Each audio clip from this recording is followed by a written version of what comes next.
और आज हम तुमको कलयुग की एक ऐसी शक्ति बताने जा रहे हैं कि आपके दिमाग की नसें खुल जाएंगी।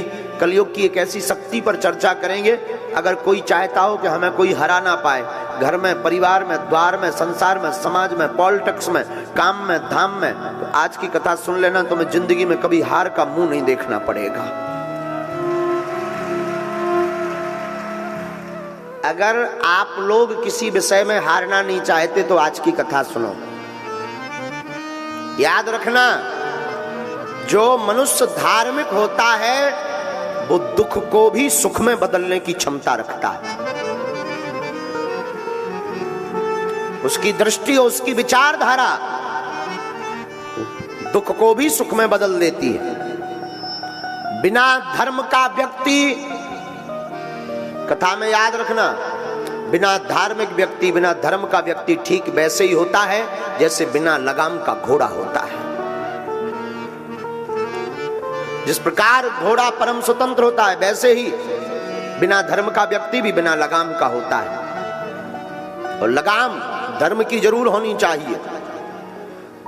धर्म का मतलब ये नहीं है कि आप कथा में बैठ गए, आप शंकर जी को मान रहे हैं, आप हनुमान जी के भक्त हैं तो आप धर्मात्मा हो गए। धर्म का मतलब यह है कि आपके सामने कोई भी सनातनीय हिंदू अपना धर्म का परिवर्तन ना करवा पाए। आपके सामने आपके धर्म की अवहेलना ना हो। धर्म का मतलब यह है। पर याद रखना, दो धर्मों का कभी झगड़ा नहीं हुआ है, कभी नहीं हुआ है। धर्म तो एक ही है, सनातन वैदिक धर्म, बाकी पंथ है। याद रखना मेरे पागलों, दो धर्म का कभी झगड़ा नहीं हुआ। झगड़ा हमेशा धर्म और अधर्म का होता है, दो धर्मों का हो ही नहीं सकता। लाइट में केवल करंट में अर्थिंग और अर्थिंग दो वायर लगा दिए जाएं बल्ब में, तो क्या बल्ब जलेगा? जवाब दीजिए, बोलिए, क्या करना पड़ेगा? अर्थ के साथ फेस देना पड़ेगा। हाँ जी अन्ना जी, न्यूट्रल के साथ में हाँ जी अन्ना जी, तभी जलेगा ना। वैसे ही दो धर्म की कभी लड़ाई नहीं होती, लड़ाई हमेशा धर्म और अधर्म की होती है। तो आज हम आपको जो सूत्र देने वाले हैं, तुम अपने कर्म से मत भटको। दुनिया आपके ऊपर क्या कर रही, आपसे क्या कह रही, मत घबराओ। एक महात्मा नदी में स्नान कर रहे थे। स्नान करते करते वो देखते हैं कि एक बिच्छू बहता हुआ चला जा रहा। महात्मा को लगा कि हमें बचाना चाहिए वरना ये मर जाएगा।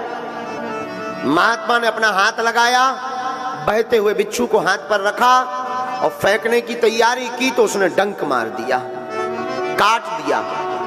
महात्मा के हाथ से बिच्छू गिर गया। महात्मा ने हाथ फटकारा, फिर वो बिच्छू भागने लगा, बहने लगा। महात्मा ने फिर हाथ लगाया और हाथ पर रखा, वो बिच्छू ने फिर काट दिया, वो फिर गिर गया।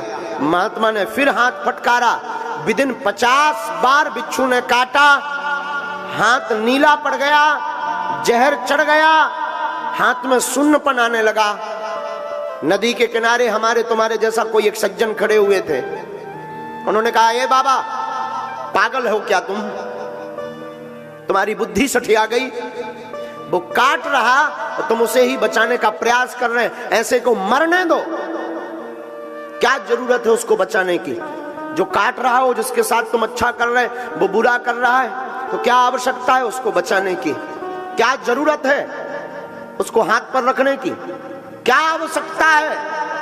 महात्मा ने मुस्कुरा कर कहा कि श्रीमान, बात तो तुमने बहुत अच्छी बोली पर यह सोच बहुत छोटी है। श्रीमान, याद रखो, जब वो बिच्छू अपनी प्रवृत्ति नहीं छोड़ सकता, बिच्छू जब काटना नहीं छोड़ सकता, तो साधु बचाना कैसे छोड़ देवे? वो अपना काम कर रहा, हम अपना काम कर रहे।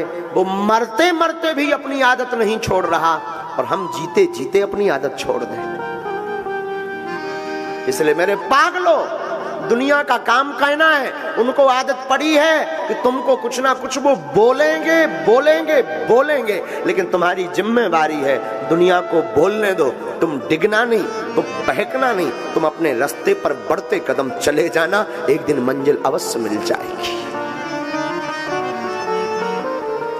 चाहे वो मंजिल परमात्मा को पाने की हो, या वो मंजिल आपकी जिंदगी की हो, या कोई पद पाने की मंजिल हो, या प्रतिष्ठा पाने की मंजिल हो, या भगवान को पाने की मंजिल हो, लोगों को कहने देना, लोग कहते रहेंगे, तुम बढ़ते जाना और एक दिन मंजिल पा जाओगे मेरे पागलों। आदत मत छोड़ना, लोगों के कहने पर तुम बहक मत जाना, लोगों को कहने पर तुम हट मत जाना। याद रखना, अहिंसा धर्म है, अहिंसा ना करो, बहुत अच्छा है, लेकिन धर्म पर कोई घात करे चुप बैठो तो ये भी पाप है। धर्म पर कोई घात करे तब बोल देना चाहिए ये भी धर्म है। वो सूत्र जिसके लिए तुम बैठे हो, उस सूत्र का नाम है एकता। क्या नाम है? जोर से बोलो ना, पीछे वाले। त्रेतायाम मंत्रम शक्तिश्च ज्ञान शक्ति कृते युगे, द्वापरे युद्ध शक्तिश्च संघे शक्ति कलियुगे। त्रेता युग में मंत्र की शक्ति थी, सतयुग में ज्ञान की शक्ति थी। जो त्रेता में मंत्र जानता था वो बलवान था, सतयुग में जिसको ज्ञान था वह बलवान था। और द्वापरे युद्ध शक्तिश्च, द्वापर युग में जो युद्ध जीतने की कला जानता था वह बलवान था। लेकिन कलयुग में ये तीनों नहीं है, कलयुग में संघे शक्ति कलयुगे, कलयुग में एकता ही शक्ति है, वही बलवान है। जिसकी एकता वो बलवान। इसलिए साधुओं, एकता चाहे घर की हो, परिवार की हो, भाई भाई की एकता हो, या फिर समाज की एकता हो, अथवा हिंदुओं की एकता हो, जो एकता पर बल देता है उससे पूरी दुनिया हार जाती है। कलयुग का प्रभाव, कलयुग में जिसकी महिमा है वो एकता की।